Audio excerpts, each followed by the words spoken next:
म्हातारी आता घरात नाहीये ना, त्यामुळे असं खूप वाटतंय की आता आपलं इथे राज्य आहे, आपण राज्य करतो आणि या राज्याची ही सम्राज्ञी आहे. कामिनी, हसण्यावारी नेऊ नको. वाटतंय वाटतंय. देवा, ऐकतोयस ना? असं वाटतं ना की म्हातारी जी काही गावी गेली आहे ना, ती तिथून इथे परत येऊच नाही. काय मजा येईल. राणी आजी यार, यार काहीतरी कर ना, मला बोर होतंय. काय आता ह्याच्यात तुला बोर व्हायला काय आलं? अगं राजा, हे अख्खं घर तुझं आहे. तू कर ना. तुला तुला जे मनाला वाटेल ते कर. काय वाटतंय? नाचावं असं वाटतंय, बागडावं असं वाटतंय? बागड, काय वाटेल ते कर. बागड? तुला दगड म्हणायचंय का? अगं नाही नाही नाही, आता मी तुला अर्थ समजवत बसणार नाही अजिबात, कळलं ना? वाटेल ते कर, जे काही वाटतंय ते तू सगळं कर, ठीक आहे? यू नो व्हॉट राणी आजी, मला जस्ट नाव एक गोष्ट ना रिअलाइज झाली. ती गावछाप होती ना, तेव्हा मला ऍक्च्युली मजा येत होती तिच्या अगेन्स्ट असं प्लॅनिंग प्लॉटिंग करायला, तिला त्रास द्यायला, तिला यु नो असं छळायला. आता आता लाईफ बोरिंग झाली आहे, काही टीच नाहीये, सगळं ड्राय ड्राय. पण हे सगळं ना तुझ्यामुळे होत आहे. तू नुसती बोल बच्चे नाही, बोलते आणि करत काय नाही. पार्टी देणार बोलत होती आणि ती पण दिली नाहीस. अगं पार्टी पार्टी काय चीज आहे? त्यात काय एवढं?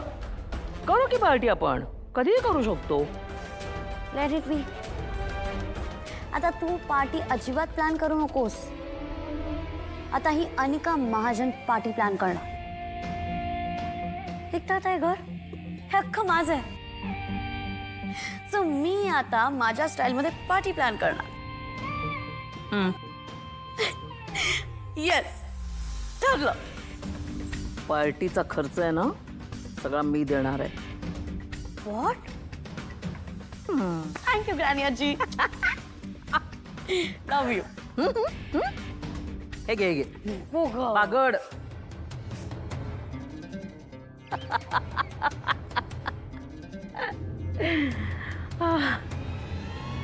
छान वाटत, छान वाटत. म्हणजे ह्यो साहेब माझा बा मुंबईत आहे. हो, आणि आता त्यांना शोधायला आपल्याला मुंबईला जावंच लागणार. हे बघ, तुझ्यासाठी मी एक त्या पेपरची प्रत आणली बघ. आजोबा थँक्यू. तुमच्यामुळेच बघा मला हे गावलं, माझ्या भाचा पत्ता गावला. थँक्यू आजोबा. माझे कसले आभार मानते. हे बघ, आबाची नात ना तू, मग म्हणजे माझी पण नातच आहेस तू, हा ना? नातीसाठी काहीतरी केलं म्हणजे तेवढंच मला समाधान वाटतं ना. हा तुमचा मोठेपणा आहे काका, पण खरंच थँक्यू सो मच. एका गोष्टीचं लय वाईट वाटलं बघ. अगं आता बघ ना, गौरी आहे ना आबा आहे या जगात, पण एक आहे, त्यांना शेवटपर्यंत न्याय मिळाला नाही. तो त्यांना न्याय मिळायला पाहिजे बघ. आणि हे बघ, काही बी कर, पण त्या साहेबाला मात्र हुडकून काढ. अरे ते सगळं सत्य जगासमोर येऊ दे. होय आजोबा, तुम्ही नका काळजी करू. मी माझ्या आया आणि आबांना न्याय मिळवून देणारच.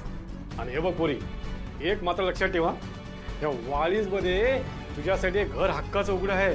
हा, कधी पण ये, माझा दरवाजे तुला कायम उघडे आहेत बघ. हे बघ ऋषी, अरे ही पोरगी ना लय धाडसी आहे बघ, पण ती एकटी पडली. तिला जप, तिची काळजी घे. हा, डोंट वरी काका, मी आहेच कायम तिच्याबरोबर. एकटीला नाही पडू देणार तिला. आहे आबा, मी आपल्या सत्याच्या लय जवळ पोचलोय. आता इथनं पुढचा शोध मुंबईत.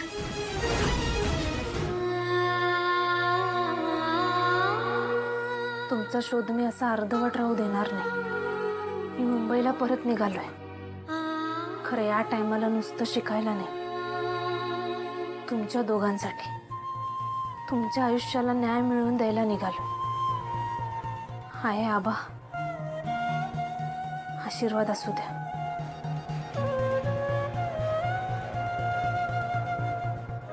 आबा, कमळेला वाटतंय ती फक्त तिच्या वडिलांच्या शोधात निघाली आहे.